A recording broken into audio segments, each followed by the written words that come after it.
Hello, everyone, and welcome to another episode of the Before I Go podcast. As I write this episode script, I am sitting on the 10th floor balcony of a lovely suite in Myrtle Beach. I have a partial view of the ocean, which is better than no view, I suppose. It's early in the morning, and I've discovered that just because I'm on vacation, my body still wants to be up before the sun. I love being on vacation. Not because I need a break from my job. My job is easy. It's just that I have to be there, and I like the idea of not having to be anywhere. I like the idea of just being. For example, yesterday I got up, I made myself some egg whites and a cup of coffee, walked leisurely to the spa for a massage and a facial, and then came back and laid on the beach for a few hours while reading and listening to various podcasts. I didn't have to be anywhere. Everything I did because I wanted to. That's what I mean when I say just being. I suppose after a few weeks of that behavior, I would get bored, but it's fun to think about. Anyway, on the drive here, I witnessed a terrible accident. I was on 95, and in my rearview mirror, I saw the tow truck that was behind me crash into a concrete guardrail going at least 60 miles an hour. It was terrifying. I was in front of him, and there may have been a car behind him, but there were no other vehicles involved in the crash. I saw the truck hit the guardrail, and then the rear of the truck kind of spun around to the front of the truck. It was crazy. I had never seen anything like that before. And I remember thinking to myself, he must have been distracted. I thought this because there were no other cars close to him. It wasn't like he was cut off and he wasn't going as fast as I was. He must have been distracted. I remember seeing signs that said road work ahead, and then the highway narrowed with the concrete guardrails. He struck the guardrail right where the highway narrowed. It was like he didn't realize it was narrowing. He must have been distracted. I mean, I've been in situations when I've taken my eye off the road for a split second only to find myself having to make a sharp turn so I didn't end up in a ditch. It only takes a second, which is why we shouldn't text and drive. Hell, we probably shouldn't eat and drive or take a sip of coffee and drive. They're all distractions. This accident, in a weird way, got me thinking about all of life's distractions. Admittedly, I am distracted very easily. I'm trying to do better, but the jury is still out regarding if I'm succeeding or not. I know that over the years I have made plans in my head to do this or that, and I really had good intentions, but just like a dog who sees a squirrel, I got distracted. Men are usually the main distraction. And before you get all excited, just calm down. No, I'm not blaming men for not achieving my dreams.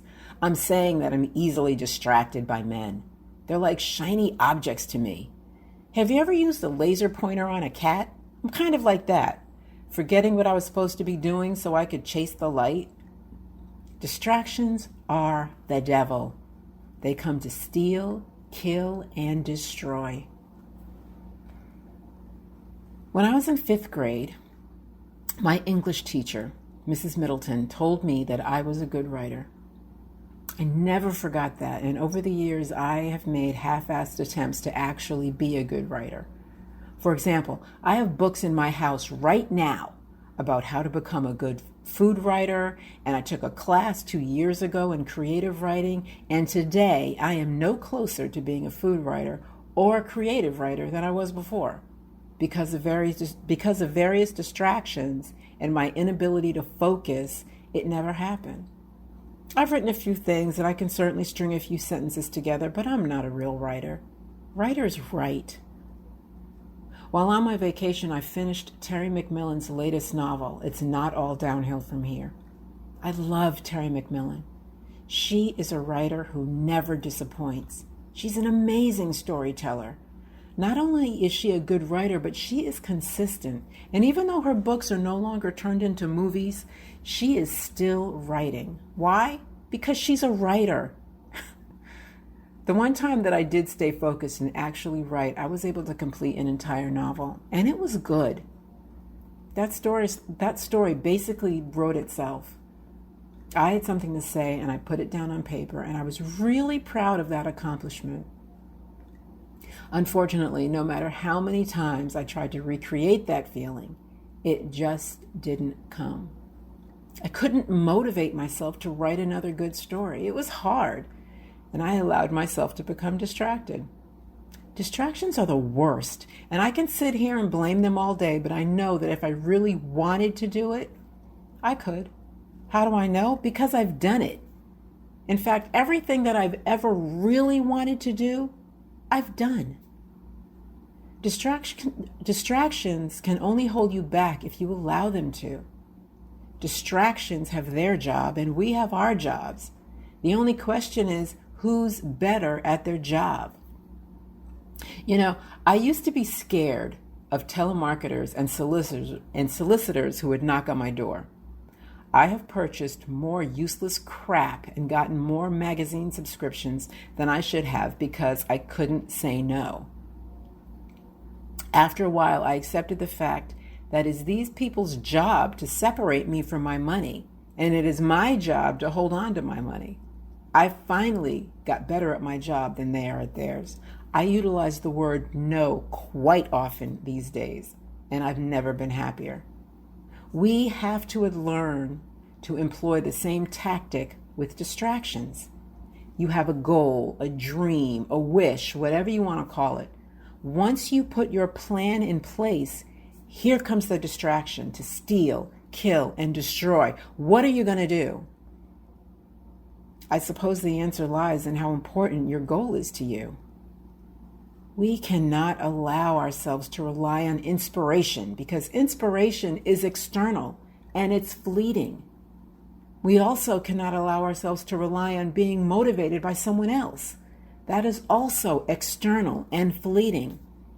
We have to learn to motivate ourselves in order to accomplish the things that we really want in this life.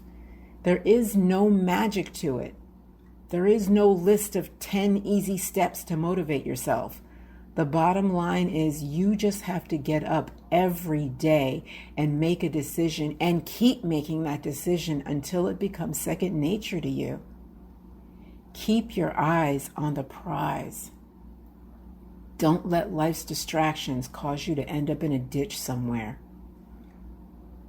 Well, that's all I have for today.